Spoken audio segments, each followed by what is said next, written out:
AEK, en primer lugar, significa adoctrinamiento en euskera. Si la lengua que se está enseñando en las ikastolas es una lengua fabricada en unos despachos por unas personas muy sabias, por cierto, una de las cuales era un sacerdote sapientísimo, en los años 60, con Franco vivo, para rescatar y para que no cayeran en el olvido unas hablas rurales incompatibles entre sí, ininteligibles entre sí, que estaban en trance de desaparición.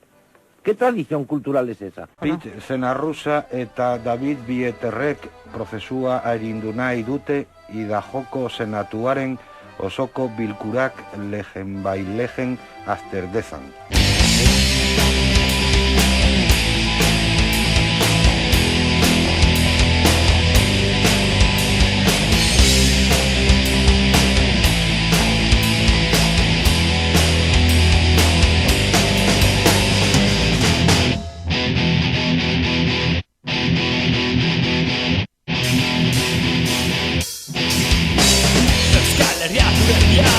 Euskara da gure hizkuntza, herria da gorputza, da hizkuntza berriz bihotza kalean eta etxean, lagunekin eta familian, egin behar duguna bete, da erabili etengabean gure hizkuntza zara, galdu egiten bada, Euskaldunon borroka, mutatua dagoia da. Bizi, bizi, Euskaraz!